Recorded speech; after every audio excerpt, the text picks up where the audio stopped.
Happy birthday, Mr. President. It's your 72nd birthday, and Betsy and Thomas at the American Intelligence Media wish you 72 more. Today, we're going to look at the tweets of June 14th. Thomas, the first one is, the Republican Party is starting to show very big numbers. People are starting to see what is being done.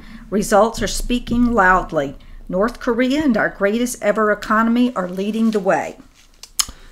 Yes, Betsy, and yes, certainly. Happy birthday, Donald. I hope that, besides peace in the world, besides the greatest economy America has recorded with the statistics that we use, besides more victories and winning than any other president has ever had, I hope you even more blessings in this coming year. And as we pointed out, you're going to be continuously on fire for the American people until August 21st of this year.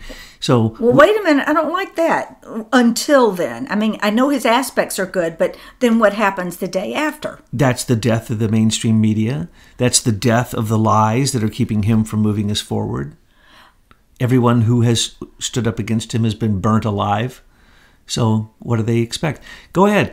Anyone who still has a final shot at Trump, take it now so that you can burn up in the flame of the phoenix rising. Because that's what we're seeing. We are seeing the Republic of America rise again with the Second American Revolution led by Donald Trump. And he leads the Republican Party, and all these victories is creating, as we have pointed out, not a blue wave, but a red tsunami.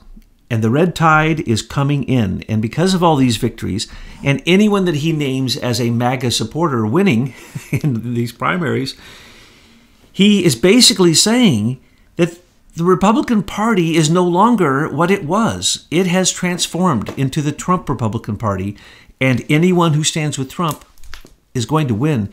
And no matter what the lying mainstream media says, because he is in a war against them, he's not stopping till they're dead, and we are putting out an intelligence report today or tomorrow on free speech to support this war, and we're doing it by supporting Trump tweets because these tweets are the news. Okay, the next one. Now that I'm back from Singapore, where we had a great result with respect to North Korea, the thought process must sadly go back to the witch hunt. Always remembering that there was no collusion and no obstruction of the fabricated no crime. Yeah, isn't that sad that Mueller gets the attention of the mainstream media when peace is being brokered in North Korea, when he's winning in China, winning in Syria, winning everywhere? All they can focus on is the nonsense. And Mueller embarrasses himself with every single move. I mean, he tried to ask a judge to let them not prosecute these Russians in a timely fashion, but just let it string out. He actually literally went before the judge and said, can we just string this out because we haven't translated these 2.5 million Russian things. Because we have no evidence? And we have no evidence, so we need to spend a long time translating these things that we said we used to convict them and indict them. So that's one. There is no collusion, Rod Rosenstein said. There is no obstruction, Rod Rosenstein said. And there never could have been because it is not legal. And there is no such thing as the charges that he was investigating. And he's gone beyond the scope. And even when he got personal, when Rod Rosenstein said, oh, yes, you can expand this special counsel to be anything you want. Go after Manafort, for 10 years ago for something he did. Go after anybody you want. That's illegal. That would have had to be Jeff Sessions to let it go anything further than what Sessions had recused himself from, which was the Russian connection. So what we're saying is the special counsel will be just like Horowitz's report.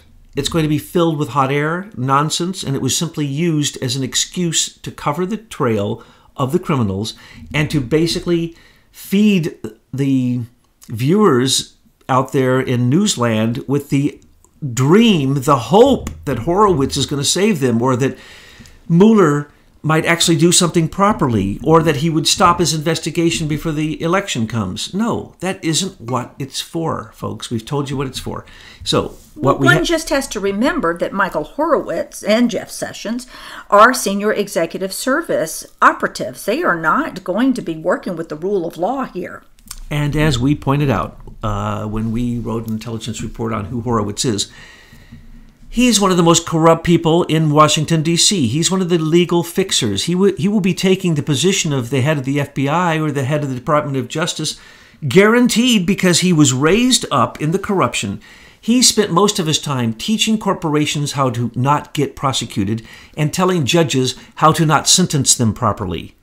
That's what he's noted for, okay? This is the most corrupt person for corporations, for lobbying, for the twisted up fake justice that we describe. No, don't trust Horowitz at all. His report is going to say nothing. We told you this from the beginning. It's not going to say anything. And it's going to use a word, political, to get out of it. And it's going to use national security as the excuse for why he didn't do a thorough investigation.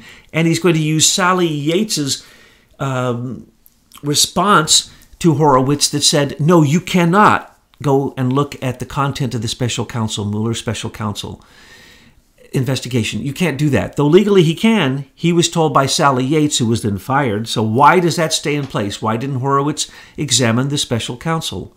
Why didn't he look at the corruption, the FISA corruption? How about all the things that from the beginning Sessions and Rosenstein dumped on Horowitz? Horowitz has 7 separate investigations going on now, folks. The one that's coming out is going to try to obfuscate the other 6. It's going to say there was no political motivation or bias in anything the DOJ and the FBI did. That's insane. That's unbelievable. That is disgusting, but we predicted that that is what would happen. It is very possible that Andrew McCabe may not even be convicted for his disgusting institutionalized leaks, which we have all the proof of and we've already seen. So that's what I have to say about Horowitz, though I don't think it's in here yet. As soon as Horowitz's report comes out, we'll be doing a special audio on that. So stay tuned for that. The next tweet is, so the Democrats make up a phony crime, collusion with the Russians, pay a fortune to make the crime sound real, illegally leak, Comey, classified information so that a special counsel will be appointed, and then collude to make this pile of garbage take on life in fake news. And again, if you want to follow these tweets along, click on the link in the description box below. As he points out, it was Comey and Mueller who colluded with Rosenstein and Jeff Sessions. That's how this investigation came about. But it came about because what he says, a fortune was paid by who? The Democratic National Committee, $12 million, to well, let's just take the price of the special counsel itself. This is millions of dollars that they're spending. Well, they say 17 million. 17 million already, just this year. And then we have the $50 million paid to Daniel Jones, Dianne Feinstein's Step and Fetch It boy. Step and Fetch It Senate Intelligence Committee specialist who goes out and creates a company that gets $50 million from Russians, Soros, and others to continue the attack, to continue the coup, to work with Christopher Steele, who has already been kicked off the case because he had done so many things wrong. He had actually committed crimes, but the crimes go on. So what he's saying is a fortune was paid. The illegal leak, Comey and his buddy, who he now says was his lawyer, which is a lie. And those leaks, why isn't Comey going down for leaks? Where is Horowitz's investigation that would have said that Comey was certainly politically designed to be a weapon of Hillary Clinton and Barack Obama, and anyone who can't see that is blind. Sorry, maybe Mr. Horowitz is blind. Well, it's not that he's blind. His job as a senior executive service operative is to protect their army.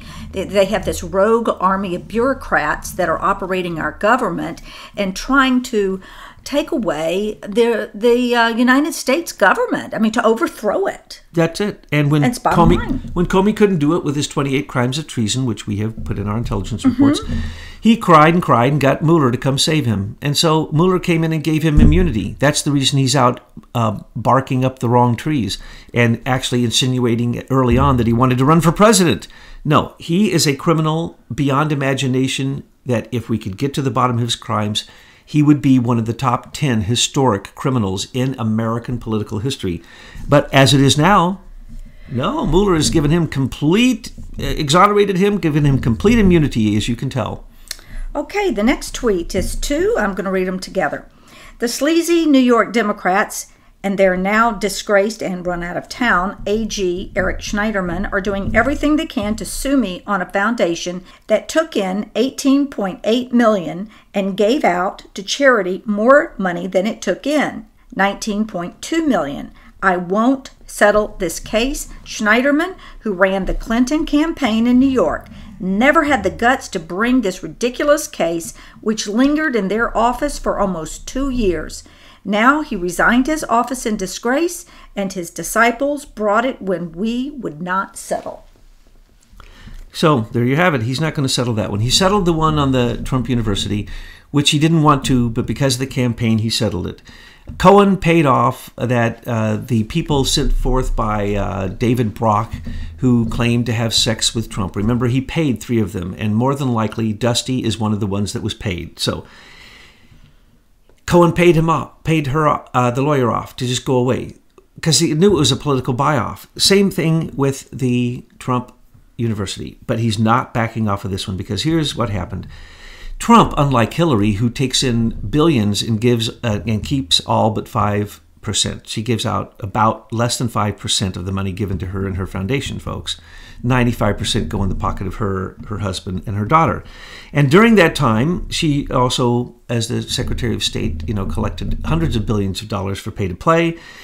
And then during the election, as we saw, $84 million that she cheated Bernie Sanders and the other candidates out of through the Democratic National Committee, through cheating, when she allowed donors to write one check that would then be split up between the states and then turned around and given to her, but she didn't split it up between the states. So the corruption there is unbelievable. The Federal Election Commission case against her for $12 million paying Fusion GPS for opposition research using Ukrainian, British, and Russian agents. Hello? Russian foreign agents meddling in our election? Yes. How come that hasn't come to light? No, when Trump gives away $19 million, though he didn't even have that much in the foundation to give away. And who did he give it away to? Veterans. These are veterans who needed animals. These were veterans who needed medical concerns paid for. These are the people that he supported. They say that somehow was tainted because he did it during the election. He had always been doing this. This is standard operating procedure. Take a look. He's been given award after award for his philanthropy, folks. And who does he usually focus it on? The very people he's focusing it on now as president. He's 100% consistent. There was nothing wrong with this. The other Democrats, they're the corrupt ones. And Barbara Underwood, who came in to take over for Schneiderman, literally what he's saying here is true. The Clinton campaign was run out of the New York Attorney General's office, who brought, more than 20-some cases against Trump? One after the next to try to knock him out or to defame him, because none of them stuck. So they were running an opposition campaign for the Democrats out of Eric Schneiderman's office, and now they're continuing to do it because they can't let up, and now it's a coup. So what we see in New York, this is typical. It's been going on the entire time. It was going on before the election when Roger Stone had already basically courted Trump along with others to run for president. They knew about this. They started attacking him early on because they knew he was a contender and actually had a chance. So this is nothing more than the Democratic. By the way, remember, Mueller brought Eric Schneiderman into his investigation. This is a Mueller attack. Don't forget that. Mueller is using the New York Attorney General's office to attack Trump. Because he has run out of ammo. What we're really seeing here is the death rattle of these people. This is the last thing that they possibly can dredge up. And that's why Trump's making fun of them. Something that 2 years ago this happened. Why didn't you bring it up during the election? Why didn't nobody even bring it up and give him any credit when he did it? Well, because it was a beautiful thing to do. They ran out of the Russian collusion, the Stormy Daniels, so now they got to come up with this. So, we know that in the end that they'll lose this too. And always it's a projection. So instead of Trump and as a Republican giving money from a foundation illegally, it was, of course, Hillary from all of her foundations taking money illegally. It's nothing more than the reverse. Remember, when you hear the mainstream media say something, reverse it, and then you will have the direction to look for the truth. And then, coincidentally, how about this? Happy 243rd birthday to the U.S. Army. Thank you for your bravery, sacrifices, and dedication to the USA. We love you. And that, I had a picture attached. I've got it in the link below if you care to look at that. It's a beautiful thing. No president has supported the military with his heart and his soul and his spirit more than Donald Trump. Admittedly, he was not in the military. But on the other hand, the respect that he shows for the military and the respect that he shows for our greatest national treasure, human life, makes him one of the best presidents. And it just so happens that his birthday is, Flag Day, and the birthday of the Army, and so on and so forth. He is truly a patriot, and he is truly a great commander-in-chief. And now we have a little treat for our listeners. If you'll just continue on, there's a little treat at the end of this video.